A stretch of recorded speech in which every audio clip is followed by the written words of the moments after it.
It has been 17 years since the original Blair Witch film, give or take a couple of years. And what do we have now? Well, we have the film that was known as The Woods, but they pulled the biggest bait and switch in here at Comic-Con 2016 when it was actually revealed that The Woods is actually the Blair Witch, and it's a sequel to the original one for 17 years ago, ignoring the Blair Witch Book of Shadows sequel that we got years prior from the original. So we follow characters Scott, and he gets a hold of this tape which he finds on YouTube and sees that his sister Heather might still be alive. So what does he do? He travels to Maryland, essentially, to go and find his sister along with a group of his friends and along with two other travelers that seem to help him along the way. Now, before I get into anything else, I just got to say right off the bat, I dig it. I liked it. I was creeped out. I was weirded out. There were a lot of moments in there that I, felt kind of freaky. But I don't know if I was genuinely scared or if the hype was so real that I was trying to hype myself up to be scared. But I will say I was a lot more scared watching this film than I was watching Morgan a few weeks ago. But again, those are two different totally films. So again, we follow Scott and his friends into the woods of Maryland, Birkenset, Maryland to be exact. And once again, we are just thrown into this story of the Blair Witch. Now, there are a few things that are changed here from the original, like the whole lore has been changed. So if you're one of those purists from the original that wants the lore to stay the same and don't want anything added to it, then you're not gonna like this film right off the bat, because again, it changes a lot of things with the lore. But what Scott ends up finding instead of his sister is one pissed off witch who was wronged decades ago. And so he ends up coming face to face with that along with his friends. And that's pretty much all you can say about the plot without really getting into any spoilers or anything. Now, as far as the character interactions go, again, we don't spend too much time with these group of kids because the film isn't that long. It's relatively short as opposed to other horror films that try to drag it on. This one gets kind of straight to the point. I want to say you take maybe about 15, maybe a little 20 minutes to set everything up, and then you're already into the woods quick, as opposed to the original one where it was maybe about 30, 45 minutes into the film and you still hadn't really got into the heart of the woods yet. But here we jump straight into it, and again, we get to see Scott and all his friends essentially go on this journey to try to find his sister. And I gotta say, I actually like the characters. They seem genuine, they seem funny, they seem like if they were in this real life situation, that's exactly how they would react. I didn't feel like anybody was mailing it in. And I gotta say, the main two co-stars here, the one playing Scott, of course, led this film perfectly. You could tell he was genuinely caring about his sister, and that's why he wanted to go out there. He wanted to find his sister. Same thing with his friend, whose name escapes me because, again, I'm just coming from seeing the film, but they don't say their names enough to where it's memorable enough for you to remember the names, as opposed to the original names. It was just three people the entire time, so it was a little easier to remember their names.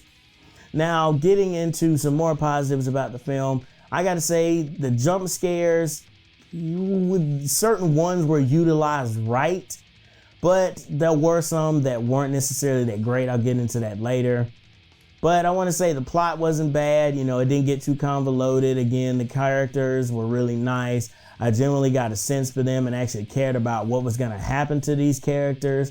And then also I have to commend the director, Adam Wingard. Again, he did something here, that's different. It's more modern. You have more cameras. You have them using drones and headset cameras.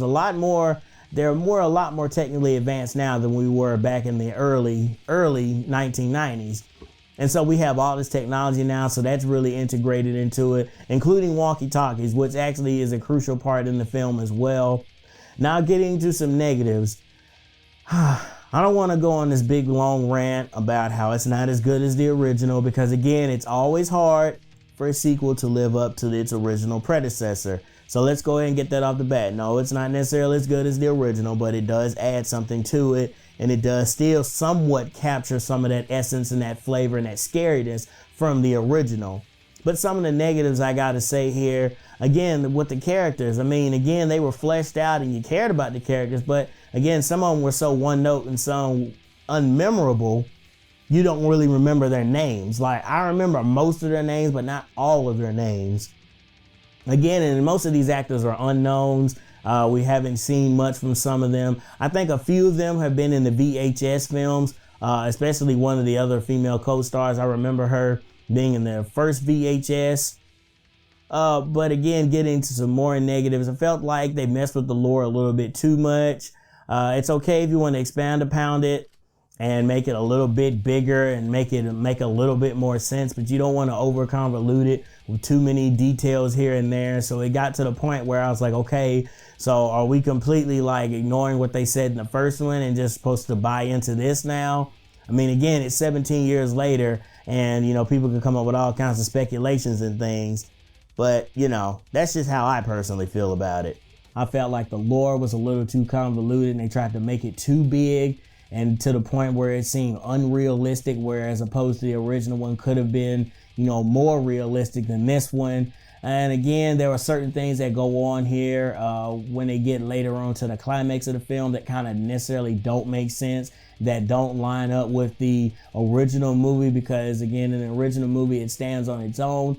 And you want to have a film that's different from the original, but at the same time, you don't want it to be too different. Also, one other negative that I found about this film as well was the use of jump scares. Now, again, we've had a great use of jump scares this year in the film of horror. You have The Conjuring 2, you have Lights Out, and you have Don't Breathe. They utilize jump scares to their full potential, but here I felt like the jump scares were just a little bit too cheap. But again, one other little positive thing that I failed to mention right off the bat is, again, I like the directing style of this. You could tell that Adam Wingard, you know, did a fantastic job directing this, again, with the use of all the cameras. And I have to commend Scott Garrett for what he did with the screenplay. Again, this was going to be an uphill battle no matter what, because again, you're trying to bring back and start up a franchise that was, you know, here 17 years ago. So I commend them for doing that. But, you know, as far as the score goes, I'm going to give this I'm going to go a little higher than I did with Morgan. And I'm going to actually go 3.7 out of 5. I felt like, again, it was a little bit contrived here and there. But again, overall, I enjoyed the film.